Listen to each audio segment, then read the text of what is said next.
keyboard ပေါ်က Windows key ကို start menu ခေါ်ဖို့အတွက်လောက်ပဲသုံးနေတော့လား Windows key ကိုဘလို့အထာကြကြသုံးရမလဲဆိုတာရောသိချင်လားဒီနေ့ဗီဒီယိုလေးမှာတော့ဤက Windows key ရဲ့လူသိနေပြီးတော့အသုံးဝင်တဲ့ shortcut 5 မျိုးကိုပြောပြပေးသွားပါမယ်ဒီနေ့ဗီဒီယိုလေးမစခင်မှာတော့ Facebook ကနေကြည့်နေရဆိုရင်တော့ဤလို user guide by unit Facebook page ကို follow လေးလုပ် like လေးပေးပြီးသွားပြီဆိုရင်တော့ share ပေးသွားပါဦးနော် TikTok ကနေကြည့်နေဆိုရင်တော့ဤလို TikTok channel လေးကို follow လုပ်ပြီးသွားရင်တော့အသေးလေးပေးခဲ့ဖို့မမေ့ပါနဲ့နော် user guide by unit ရဲ့ YouTube channel ကနေကြည့်နေဆိုရင်တော့ဤလို channel လေးကို subscribe လုပ်ပြီးသွားရင်တော့ခုလိုနည်းပညာဗီဒီယိုတွေကိုမလွတ်တမ်းကြည့်လို့ရအောင်ဘေးကခေါင်းလောင်းလေးကိုလည်းနှိပ်ပေးသွားပါဦး copy ကူးလိုက် paste ချလိုက်အချိန်ချင်းလုပ်နေရလို့စိတ်ညစ်နေပြီလားကိုကူးခြင်းတဲ့စာတွေကို control C နဲ့တွေ့သမျှအကုန်လိုက်ကူးထားလိုက်ပါအပြန်ထည့်ခြင်းနဲ့ဆိုတော့မှ window နဲ့ view ကိုနှိပ်လိုက်ပါကူးထားသမျှစာတွေအကုန်ပေါ်လာမှဖြစ်လို့လိုချင်တာကိုရွေးထည့်လိုက်အောင်ပါပဲပထမဆုံးအချိန်ဆိုရင်တော့ turn on နှိပ်ပေးဖို့လိုအပ်ပါတယ်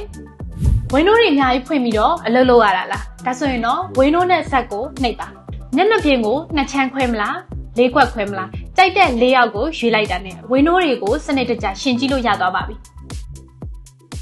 desktop ပေါ်က file တစ်ခုခုကိုယူချင်တာဒါမှမဟုတ်မြင်ချင်တဲ့ window တွေကိုချက်ချင်းဖြောက်ချင်နေဆိုရင်တော့ window နဲ့ D ကိုနှိပ်လိုက်ပါဖွင့်ထားသမျှအကုန် minimize ဖြစ်ပြီးတော့ desktop ပေါ်ကိုတန်းရောက်သွားပါမယ်အရင်တိုင်းပြန်လို့ချင်နေဆိုရင်တော့ window နဲ့ D ကိုပြန်နှိပ်လိုက်အောင်ပါပဲ